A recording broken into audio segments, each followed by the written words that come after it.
Well, howdy friends, Brian Flechsig of Mad River Outfitters and the Midwest Fly Fishing Schools, and welcome back to another episode on our series on fly casting.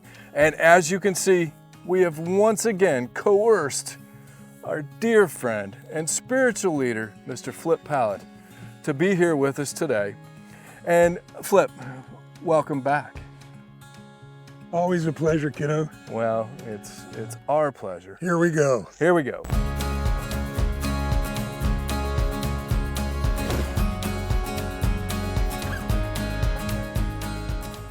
So one of the things that I wanted to talk about today is something that you and I have talked about before. We've done this with fly rods in our hands. We've done this actually sitting on your back porch quite a few years ago. But that's talking about the breaking of your wrist during the fly cast. And this is such an important component to the method of fly casting that you and I teach. And we teach this in our schools, which we do here in Florida, by the way. Check it out at madriveroutfitters.com. But that method of casting is called the high-speed high line. High-speed high line. It was not my... Right. Yeah, I just sort of poached this from Charles Ritz. And you've kind of tweaked it. I think we've both kind of tweaked it over the years and over teaching and learning how to teach this method. But one of the things that is integral to this type of system is after the loop is formed, then we relax the wrist. And you know, another person that taught this method and taught this was Jim Green. Do you remember a video on, it was called The Secrets of Fly Casting? I have not seen that. I believe it was 1975, 1976-ish. It was Jim Green. I forget who it was published by. And he exactly talked about relaxing the rod tip back before you begin your forward stroke. So I was very interested and thrilled to see someone else many, many years ago talking about this same concept. But if you don't mind, can you expand a little bit on why we break our wrist during the cast, and especially when, because that's the most important, is when it happens? Sure.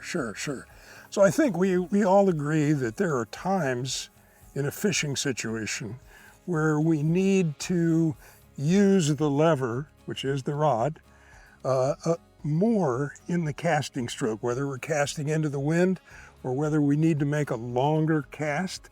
We need to get the rod tip back. And whether you get it back using Lefty's system or some other system where you send your elbow back on a shelf like Lefty taught, you extend your arm back. The idea is to get the tip of the rod back so that you have a long casting stroke to help you achieve distance or cut into the wind. So you can do it by moving your arm back to get the rod tip back, or you could simply, after you form the loop on your back cast with the rod tip like this, you form the loop and then break your wrist backwards. Just break your wrist and see how far back my rod tip is at that point. And then when you come forward from there, there is a window through which the rod tip will pass where you want the rod tip to travel horizontally or as nearly horizontally as possible. And that's the point at which you form the forward loop.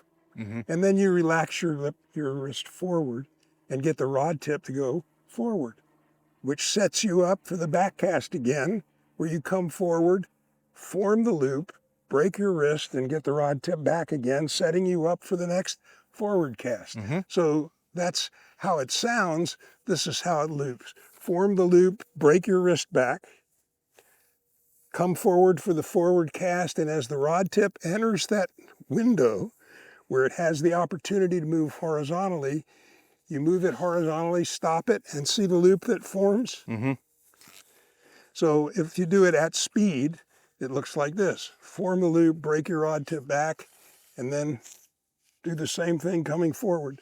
Form the loop, break your wrist, form the loop, break your wrist, and it just gets the rod tip back. I could do the same thing by extending my arm back, which is a perfectly legitimate way to, you see a lot of people cast that way. Blaine, we did an episode with Blaine Chocolate where he was talking about throwing his big musky flies and sinking lines, and he learned that elbow on a shelf, or Lefty called it the stab method. I think, if I'm not mistaken, Tim Rajeff, I think, also has a kind of a method of doing that. That's slightly different, but he's obviously maybe as good or better than both of us combined. I don't know. I'd love to be able to work with him sometime. Yeah, me too. But I think everybody would agree that there is a lot of physics involved in any kind of cast. So my feeling on this breaking of the wrist is also this. The rod, of course, is a lever. Where I hold the rod with my hand is the fulcrum of that lever. And as I move the tip backwards and forwards, backwards, the more the fulcrum stays in one place horizontally, as opposed to moving the fulcrum way back and forth like this, the more tip speed I can achieve. Correct. By keeping the fulcrum in one place without working any harder. I still get that extra tip speed, which is line speed. And it becomes much more efficient, especially when you're fishing from a boat. And it also, I think, allows you to be more accurate. Because I wouldn't argue that, sure. Because you're not moving your body at all. And it's the same concept as a catapult. And if you want that catapult to catapult the rock as far as it can go, you're going to bolt the base of the catapult to the ground. You wouldn't move the base of it. That would take away from, theoretically, the tip speed. You've also used the analogy of someone throwing a stone or throwing a baseball. Sure. So if you were going to throw a ball from center field to home plate, you would not hold the ball here and throw it like that. Mm-hmm. You would take the ball as far back as you could using the lever, which is your arm, over the longest possible distance. And you release the ball while your hand is traveling horizontally. Mm-hmm. So that the trajectory of the ball is not a great big arc. Right. Yeah. So again, so that's kind of the why. The when is after you have formed the loop,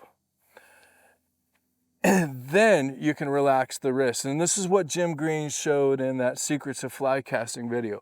Form the loop when you stop the rod tip, and then you can relax your wrist. I think it's important, especially for beginning casters. But it almost looks like one motion. You don't stop and then. Right. It's almost one motion. Right. But the loop forms. Yeah. Once the rod tip stops, the loop is formed. And I remember you taught me this many years ago. Once you stop that rod tip, the loop is formed, and it's like pulling a trigger on a gun. You're not going to stop the loop from going by relaxing your wrist. No, it's gone. Yeah. Now, there's other folks that talk about the fact that if you do break your wrist and you relax your rod back, well, it pulls this part of the loop open. It won't. Here's what happens. As soon as the loop, the forward edge of the loop, passes your rod tip on the way to the target, nothing at that point can destroy or pull the bottom of the loop. No, you could throw the rod on the ground. A lot of people have said that by doing that you destroy the loop. You open the loop. And the loop is really only the loop, the traveling part of the loop is at the farthest end. Otherwise, the line that's here coming off the rod tip is static. It's no longer moving. So the moving part is out at the far end of the loop. It could be moving. It could be, you could be shooting it. True. It could be going forward. But True. But it's not unrolling. It's not unrolling. Yeah. That's where it is. Yeah. So it's just an efficiency thing. And like you said, there's many ways to do this, but I have found, and by learning this, which I learned it from you, what, 25, 30 years ago, who knows, that we've been working on this and working on it together, it has greatly improved my casting. It made me way more efficient, and I'm much better at fishing from the bow of the skiff. You're a better caster than I am, for sure. Yeah. So there you have it, friends. As always, we appreciate you being here. Thanks for what... Whoa. What are you guys doing? I've been waiting for you to invite me up to the bow of the boat this whole time. Oh my gosh, would you look at this, friends? It's Tim Rajeff. That's so weird. We were just talking about you. Yeah, this belongs in your hands, man. Yeah, this belongs in your hands. He's like an artist with a brush, man. Yeah, I just like having this belongs in your hands. Loops thrown. Well, we were just talking about you, and as a matter of fact, if you don't mind, since you're here, we had no idea you were here. Since you're here, we might ask you to do one of these episodes with us. Would you be willing? I'll do that. I'm going to go get some makeup, put a little lip gloss on, and I'll catch you guys in a minute. I'm going to let you finish. I've got a hairbrush, too. Oh, okay. Yeah. Yeah. Go to your Winnebago. Yep. All right, I'm out of Go here. to the Winnebago. We'll call you. Casting, we'll call you when ready. Well, what are the chances of that? We're here. As I live and breathe. Tim Rajeff, just, there he was. The ghost of Tim Rajeff. Yes.